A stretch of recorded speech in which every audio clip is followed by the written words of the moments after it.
Salaries themselves are based on what we see every day in the roles that we fill and from the candidates that we meet. It's really become an invaluable reference tool now for literally thousands of hiring managers across the country. We're very proud of its simplicity and its user-friendliness, and we get a lot of very positive feedback about it every year. If you haven't received a copy of the 2014 guide, or if you haven't requested one, just go to hayes.ca and you can easily request a copy there. In addition to the guide, we also survey our clients about their hiring plans, about what they're going to do with salaries for the coming year. We ask them about business activity forecasts and what they think about the general economy and the outlook for the coming year. This year, the survey was completed by 3,500 hiring managers, HR professionals and business leaders across the country, across a whole range of industries. This year, we've actually done something for the first time, so we're now including 3 years of data, which I'll show to you later on, which shows trends in the job market. And that really puts us into a position where we can see things that others can't, and it allows us to provide very valuable advice and recommendations to our clients. So today's webinar is cross-sector and cross-industry.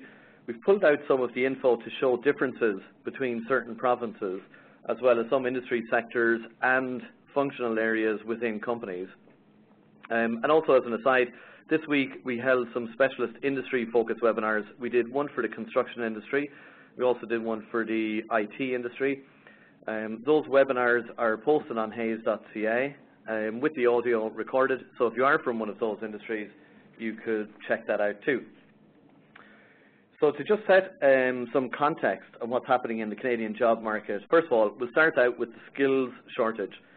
So salary levels, like any monetary market really, are obviously driven by supply and demand. So the skills shortage is the essential influencer on salary levels.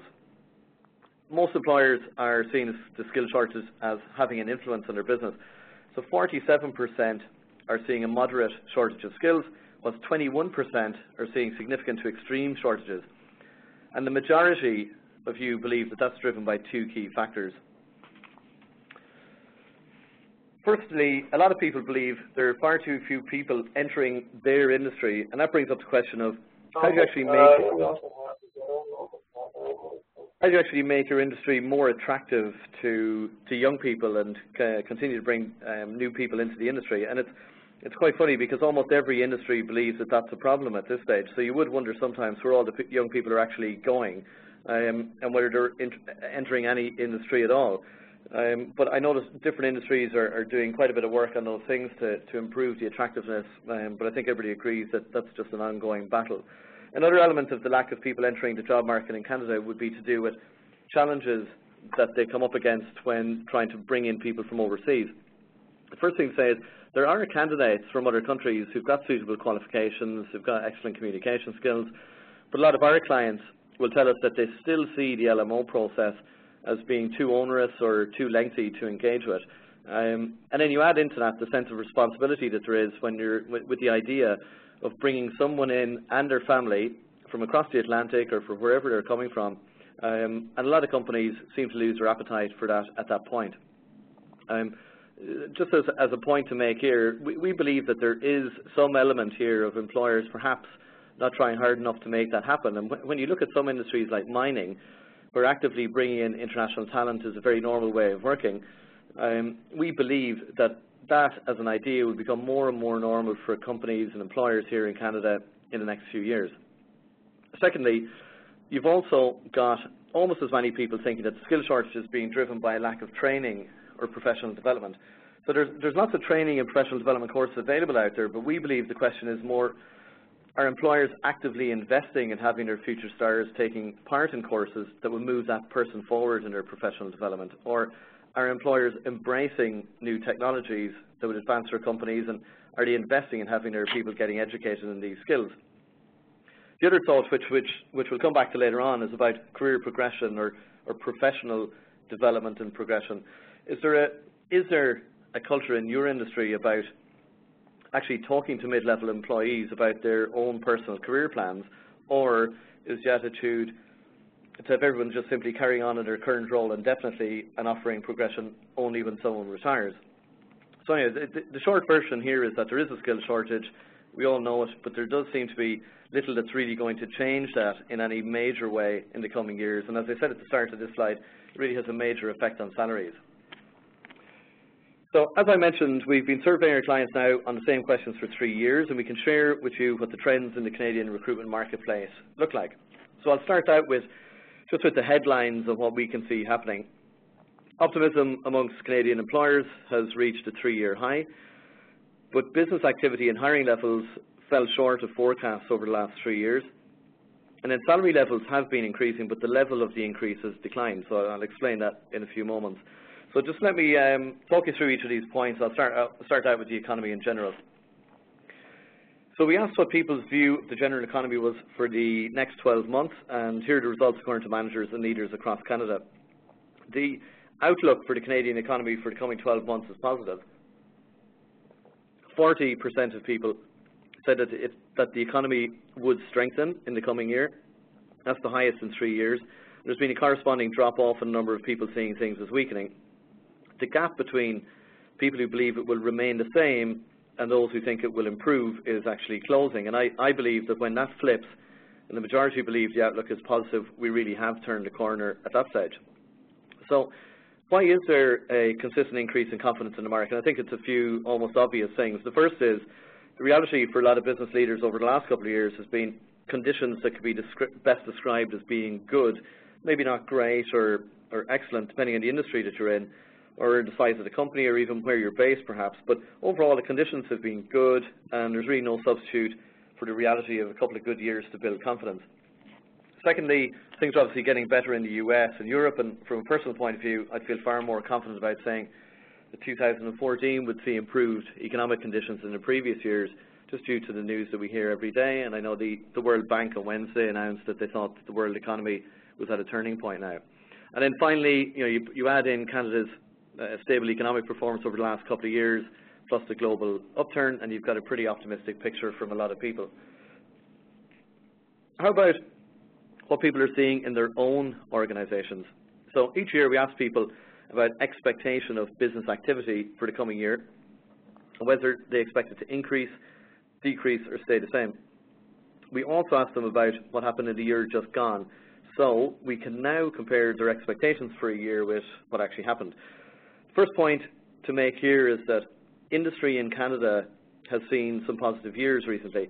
At least 50% of companies each year reporting increases in business activity levels.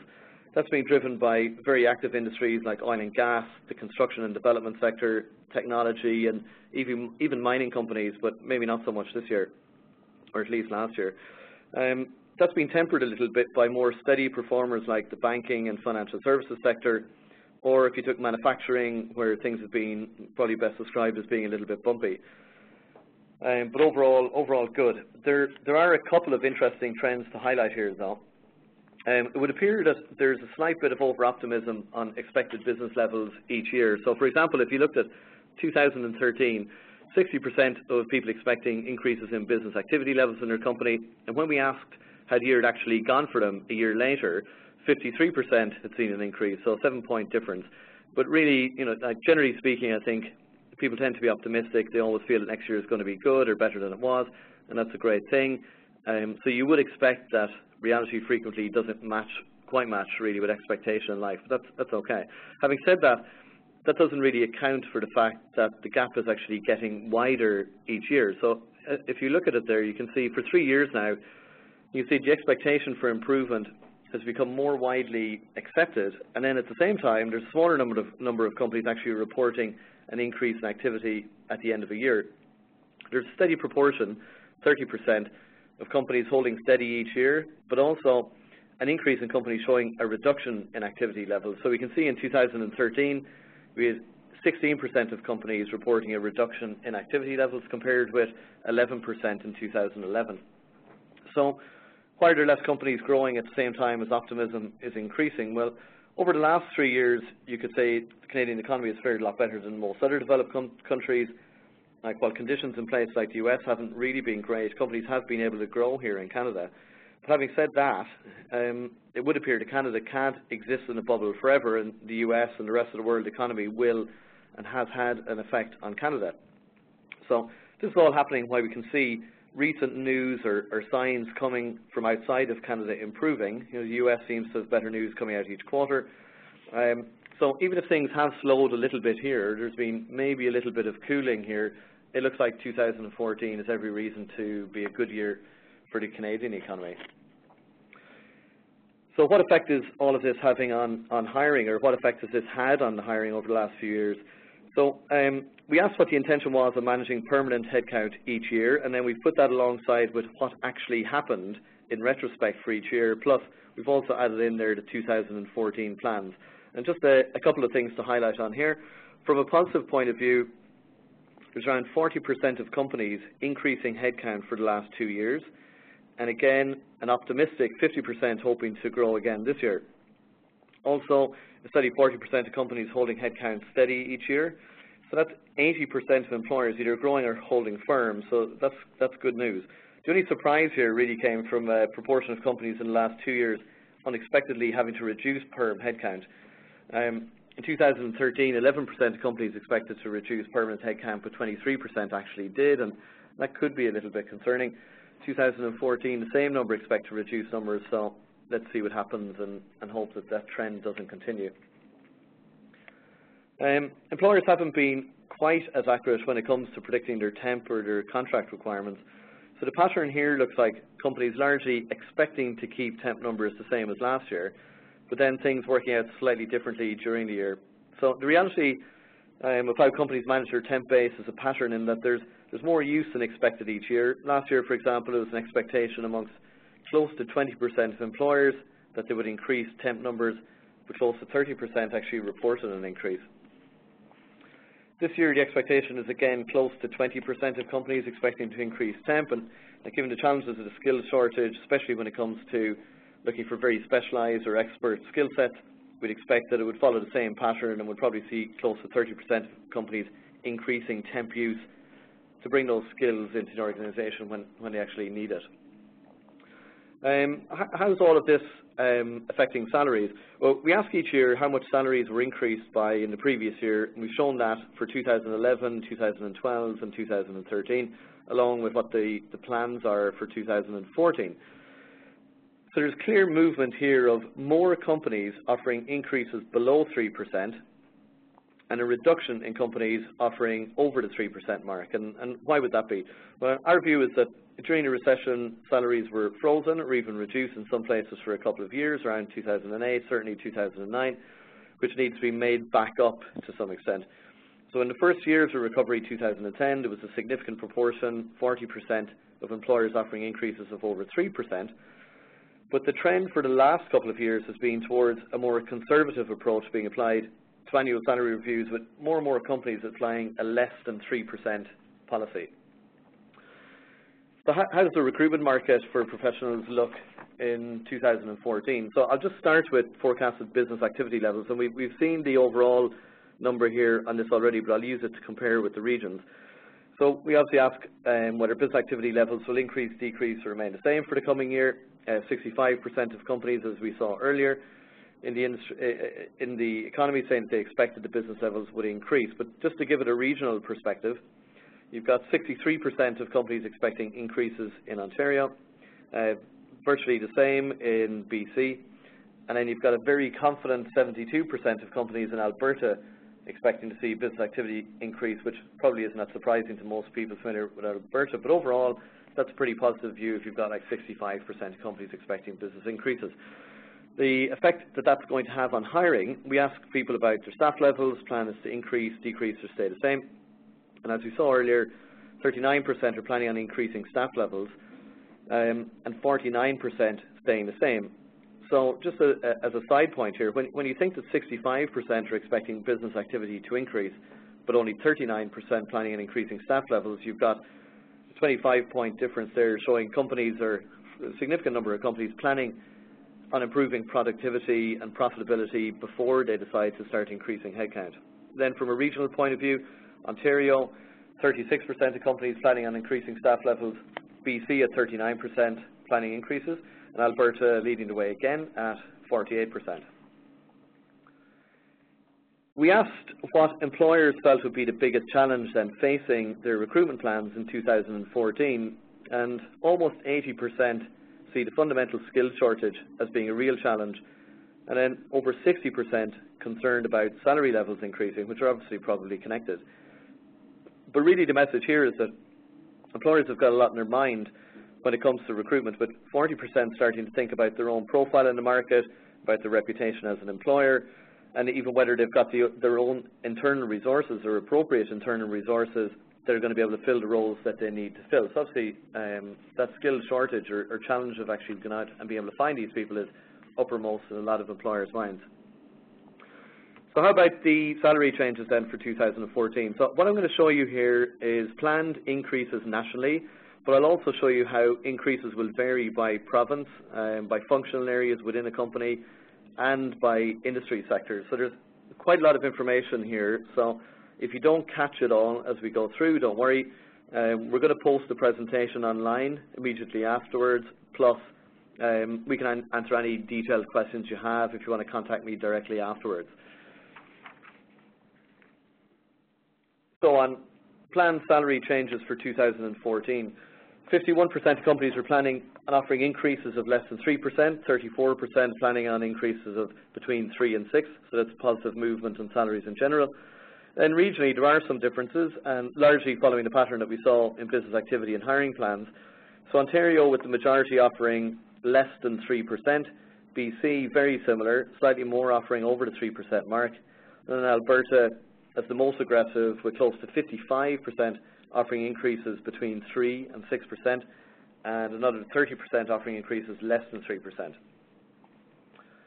If we look at how salary changes vary depending on the internal department or functional area within a company, so say the support functions, for lack of a better term, there are differences here too. So increases of less than 3% are most normal, but for logistics in the supply chain department, it seems that it's dominant at 60% planning on increases for that department of less than 3%. For the accounting department, employers split between giving increases of under and over 3%, but it's actually the HR department that seems to be in for the highest proportion of companies planning on offering over 3%. So either that or maybe there's a disproportionate number of HR people who fill in the survey and they effectively decided that they deserve to get 3% or more, and why wouldn't they? Right? But I am joking about that. So having a quick look at how industries vary now. Again, the less than 3% dominates, but you can see that in the construction sector, for example, there's the highest proportion of companies offering over the 3% mark, almost 50% of companies there. Manufacturing companies showing the highest proportion of companies planning on less than 3% increase. Then interestingly, you can even see the effect that the mining downturn had, with 13% of companies there offering a zero change, and that was absolutely not the case in any of the previous years in recent memory. So things go up and down. How about benefits? So when it comes to non-monetary benefits, we asked questions about what was having the biggest impact on recruitment and retention, and then what were the plans for the next year. We just wanted to share this with you too, to help you when you're putting your offer together and be able to come up with a compelling offer when you're recruiting. So the question here was, how much of an impact on recruitment and retention do each of the following of the selection of benefits have? So the top two that came through were career growth and vacation.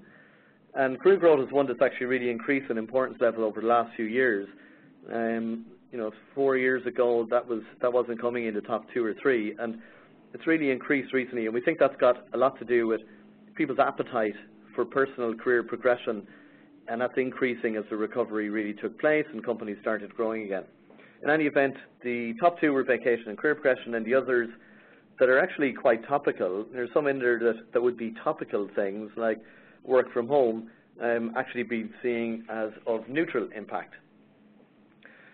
So we also asked which benefits employers wanted to add to their package, and flexible work options like flexi hours and work from home actually clearly came out on top, followed then by performance-related bonuses and RSP matching. So a combination of 2 kind of connected to work-life balance or flexibility, and you've got 2 that are a bit more close, clearly more closely related to monetary compensation. Just a quick side note on this point. About 6 months ago now, I think, maybe 4 to 6 months ago, we conducted a survey of professional and skilled individuals on how they evaluate an offer of employment from a new employer. And we tried to find out how do they actually rate the component parts of an offer. The report is called What People Want, and if you're interested, you can request a copy of that too from hayes.ca. It's really insightful stuff. Anyway, so we asked people to rate different elements of benefits in order of importance, and on this, vacation time came out as clearly more important than flexible work options. And a point that we made in that paper at the time was, just as an employer, to consider the impact of focusing the efforts on, is it possible to increase time off, and what effect would that have over pursuing the flexible work options, and how would that affect people's feelings towards work-life balance. And then finally, just one other pointer to share.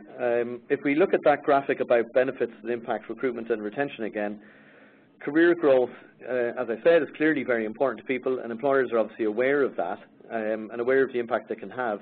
So we asked whether they actually had a succession plan in place. Turns out that the majority do not, 38% do not. There's obviously a big opportunity for companies to effect change there without any additional cost. So if you were to just think about the impact that you could have on your recruitment and retention, if you could actually hold your succession plan in your hand and physically show people what the plan is for the next 5 to 10 years and where they personally could fit in, and most importantly, what they personally need to do to make sure that that happens, that could have a real impact on not just your recruitment, but obviously your retention as well.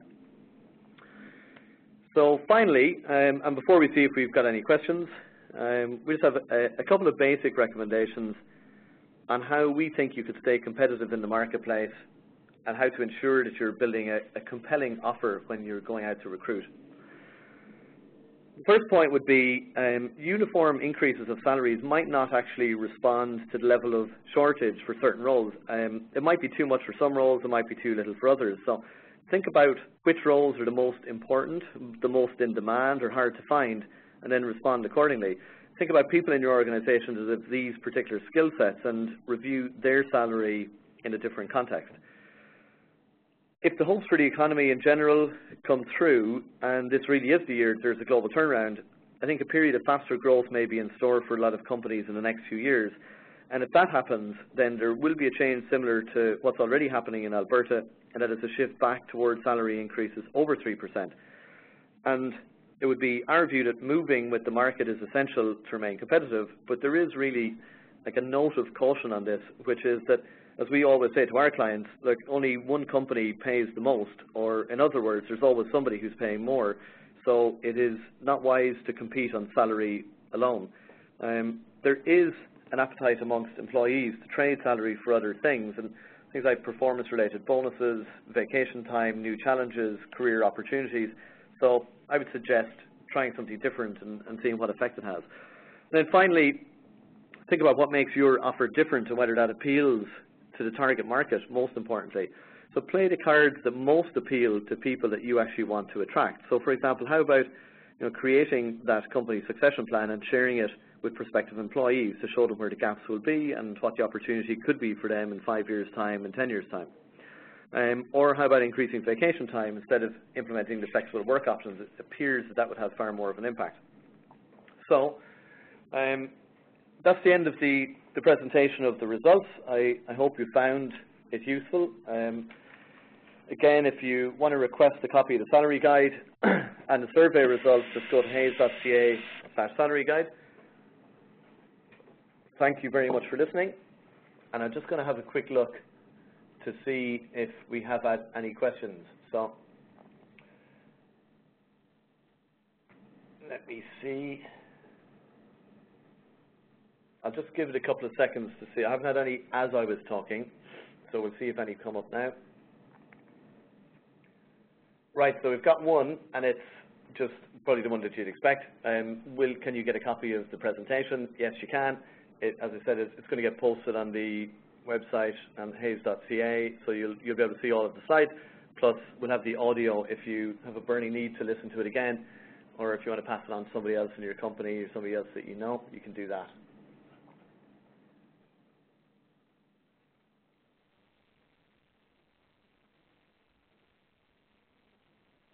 No, I don't think so. Will I leave it another second? No, it was completely informative. Good. Okay, well, look, thank you very much for your time. I think we stuck to the time pretty diligently. It's 30 minutes. So I appreciate you dialing in. Thank you very much. If we can help at all in any way, just contact marketing@hayes.ca and we can be in touch. Thank you.